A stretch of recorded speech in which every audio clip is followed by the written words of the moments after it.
안녕하세요. 이번에는 환경호르몬과 우리의 건강을 주제로 강의를 할 예정입니다. 환경호르몬은 인체에 어떤 영향을 미칠까요? 남성과 여성에게 미치는 영향이 다를까요? 강의를 통해 함께 알아봅시다. 환경오염 및 유해물질의 피해는 모든 사람에게 공평하지 않습니다. 특히 생물적 약자, 사회적 약자, 그리고 젠더 관점에서의 약자들은 피해를 더 많이 봅니다. 첫 번째로 생물적 약자인 아이들, 고령자, 호흡기 환자는 미세먼지에 특히 더 취약합니다. 과거 옥시 사건이나 체르노빌 핵발전소 사고, 생물적 약자에게 더욱 취약했었지요. 또한 사회적 약자도 환경오염 및 유해물질의 피해를 더 크게 받습니다. 사회적 약자인 노동자, 영세 농어민은 유해물질에 더 많이 노출되지만 보호장구를 받지 못하거나 여러 가지 이유로 착용하지 못한 경우 더 큰 피해를 받습니다. 또 다른 사회적 약자인 저소득층은 유통기한이 길고 싼 음식을 먹는 경우가 많아 식품 첨가물에 의한 피해가 크다고 볼 수 있습니다. 마지막으로 젠더적 약자의 예시로 여성들이 있는데요. 구체적인 예시로는 전 세계 30억 명이 사용하는 바이오매스 연료는 주로 여성들이 소각하고 있다고 합니다. 소각 과정에서 나오는 일산화탄소, 포르말데히드 등은 여성들에게 치명적인 피해를 주지요. 한편 기후변화로 인해 가뭄이 자주 발생하는 지역에서는 여성들이 물을 깃기 위해 더 먼 곳을 가야만 합니다. 이 과정에서 젠더적 약자인 여성들은 시간을 더 많이 소비하게 되고 교육권 역시 박탈될 확률이 매우 크며 성범죄에 노출되곤 합니다. 다음으로는 환경 호르몬이 무엇인지 알아봅시다. 쉽게 이야기하면 환경 호르몬은 마치 우리 몸에 있는 호르몬 흉내를 내는데요. 비슷한 작용을 하거나 다른 수용체와 결합하여 기능을 가로막거나 정반대의 작용 등을 함으로써 체내의 과정들을 교란시키는 물질입니다. 따라서 우리의 건강을 위협하고 있습니다. 그 종류에는 무엇이 있을까요? 네 가지를 설명해 드리겠습니다. 아트라진은 미국에서 가장 많이 쓰이는 제초제에 들어있는 화학물질로 콩과 옥수수에 사용됩니다. 비스페놀 A는 에폭스 수지의 원료, 치과의 레진, 음료수 캔 안쪽 부분, 가멸치 영수증 등에 사용됩니다. 이 화학물질은 여성 호르몬의 기능을 해서 성조숙증, 다낭성 난소 등의 원인이 됩니다. 또한 더지합성 에스트로겐 역시 여성 호르몬과 비슷한 작용을 하는데요. 다이옥식 플라스틱 제조 및 소각 과정에서 발생합니다. 마지막으로 프탈레이트는 PVC 플라스틱을 유연하게 하기 위한 가소제, 화장품, 장난감, 의료기기, 일회용, 식품용기 등에 사용되는 화학물질입니다. 남아에게는 잠복관 및 요도, 하혈을 유발시키고 여아에게는 성조숙증을 유발시킵니다. 여성과 남성은 서로 다른 호르몬 작용을 갖고 있습니다. 위와 같은 다양한 환경 호르몬들이 어떤 호르몬 기능을 대신하느냐에 따라 여성에게 부정적인 영향을 미칠 수도 있고 남성에게 부정적인 영향을 미칠 수도 있는 것입니다. 따라서 동일한 환경 호르몬일지라도 여성과 남성에게 미치는 영향은 다를 수 있습니다. 환경 호르몬이 아동에게 미치는 영향은 일찌감치 성별 특성을 보입니다. 2021년 내분비 교란 특성을 지닌 프탈레이트에 노출되면 아동기에 자폐의 위험이 높아진다는 결과가 나왔습니다. 특히 남아는 여아보다 프탈레이트 노출 기관과 자폐 특성 사이의 연관이 더 강한 것으로 나타났습니다. 환경 호르몬이 남성에게는 어떤 영향을 미칠까요? 실제로 영국 옥스퍼드 대학의 연구에 따르면 1973년의 남성이 지녔던 정자수보다 2011년의 남성 정자수는 거의 3분의 1 수준으로 꽤나 감소했습니다. 이는 많은 남성들이 직업 환경에서 환경 호르몬의 노출을 받았기 때문이라고 볼 수 있습니다. 환경 호르몬은 정자수 감소뿐 아니라 여성형 유방이나 정소 기능 저하증을 유발하기도 합니다. 지금까지 설명드린 바와 같이 환경 호르몬이 주는 위험도는 성별 및 연령 등의 차이가 있습니다. 정리해보자면 남성은 불임이나 고환암의 발생 확률이 높아집니다. 반면 여성은 심한 생리통, 생리불순, 다낭성 난소 증후군, 자궁 근종 등의 질환에 노출될 수 있고 유방암, 자궁내막암, 난소암 등의 발생 확률이 높아지기도 합니다.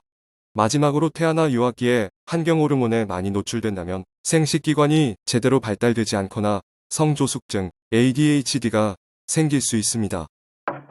여성이 특정 독성 물질에 상대적으로 취약한 생물학적 기전 차이를 이해하면서부터 여성 생식 기능에 환경 호르몬이 미치는 영향을 연구할 필요성이 대두되었습니다.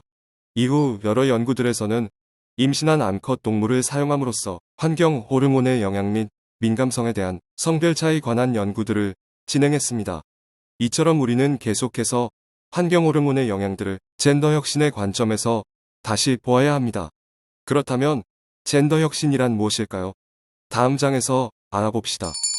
젠더 혁신이란 성별 특성을 반영한 연구의 결과를 활용하여 남녀 모두에게 효과적이고 유의미한 포용적 기술 혁신을 창출해내는 과정을 의미합니다. 젠더 혁신 연구에서 얻은 성과 젠더가 고려된 결과들을 실제 의료 서비스에 적용하여 남녀 모두에게 더 좋은 의료 서비스를 제공할 수 있습니다. 성별 특성 차이가 고려된 연구들이 있어야 불필요한 의료비 사용을 줄일 수 있습니다. 이는 곧 국가 의료비 절감으로 이어지게 됩니다. 젠더 혁신과 관련된 궁금증들은 지스터 유튜브를 통해 해결하실 수 있을 겁니다. 다시 환경 호르몬의 이야기로 돌아옵시다. 우리가 기존의 직업 환경의 영역에서 다루던 독성 물질에 대한 일반적인 지식에 비해 환경 호르몬의 작용 기전 및 역학은 훨씬 더 복잡합니다. 환경 호르몬은 노출점이 중요합니다. 특히 여성의 경우 호르몬의 주기적 사이클에 의해 생식기관이 변화하고 발달하므로 언제 노출되었냐는 큰 중요성을 지닙니다. 특히 태아, 사춘기, 임신 중에 노출되었을 때 평생의 위험률은 더 증가합니다. 예를 들어 태아기에 유산방지제에 노출된 경우 민감도를 결정하는 유전자가 변형되어 여성 호르몬에 대한 민감도가 높아지게 됩니다. 한편 화학물질에 대한 노출은 노출 당시의 개인의 건강 상태, 다른 위험 요인, 다른 독성 물질과 동시 노출, 성별 및 유전자 차이 등에 따라 개개인의 취약도가 다릅니다. 미국 국립과학원에서는 유해 가능성 물질에 대한 안전 용량이란 것은 없다고 결론을 내렸고 환경 호르몬은 대표적인 안전 용량이 없는 물질 중 하나입니다. 예를 들어 여성 호르몬이 낮은 농도에서는 양성 되먹임 기전을 통해 여성 호르몬을 더 많이 분비시키도록 하지만 높은 농도에서는 억제시킵니다. 우리 몸에 있는 자연 호르몬을 모방하는 환경 호르몬은 농도에 따라 다른 역할을 할 뿐이지 낮은 농도라서 안전하지는 않습니다. 아주 적은 양의 비스페놀 A에 노출된 암컷 쥐에서도 염색체의 비분리가 일어나 기형생쥐를 출산하기도 했습니다. 이처럼 환경 호르몬에는 안전 용량이 없습니다. 다음으로는 환경 호르몬의 후양성 문제를 봐봅시다. 환경 호르몬에 노출되었다고 해서 그 즉시 증상이 발현되지 않는 경우도 있습니다. 수년에서 수십 년 후 증상이 발현되거나 다음 세대에 영향을 미칠 수도 있습니다. 예를 들어 유산방지제를 복용했던 산모들은 그 당시 아무런 증상이 없다가 출산한 아이가 초경할 무렵이 되어서야 밝혀지기도 했습니다. 그 산모들의 아이들은 자궁기형, 불임, 질암 등이 나타났고 소녀들에게서까지 불임과 생리 불순이 나타났습니다. 여성의 몸에서는 임신과 출산을 위해 주기적으로 호르몬이 분비되기 때문에 환경 호르몬은 여성에게 더욱 위협적입니다. 또한 여성은 지방세포가 많아 남성에 비해 환경 유해물질이 쌓이기 쉽고 환경 호르몬은 체지방에 쌓여 있다가 혈액을 통해 여성의 몸에 영향을 미치기도 합니다. 또한 환경 호르몬에 노출된 여성의 난자는 오염됨으로 후대로 전달되게 됩니다. 지금까지 내용들은 어떠셨나요? 환경 호르몬의 노출 빈도를 최소한으로 줄일 필요성이 느껴지셨나요? 일상생활에서 환경 호르몬으로부터 거리를 둘 수 있는 방법들은 여러 가지가 있습니다. 항상 우리의 몸과 주변 환경을 깨끗하게 유지해야 합니다. 또한 유기농 음식을 먹음으로써 잔류 농약 섭취를 최소화할 수 있으며 플라스틱 일회용 용기 사용을 줄이고 캔 음식을 피함으로써도 환경 호르몬과 거리를 둘 수 있습니다. 카드 뉴스에 적힌 방법들을 잘 기억하여 일상생활에서 적용할 수 있기를 바랍니다. 마지막으로 기업과 국가의 책무는 다음과 같이 정리될 수 있습니다. 친환경 기업을 장려할 필요성이 있으며 실효성 있는 환경 교육, 환경 관련 법 제정 및 제도 보완, 정부와 지자체들의 긴밀한 협조가 필요합니다. 또한 젠더 혁신과 관련된 환경 연구들은 지속적으로 이뤄져야 합니다.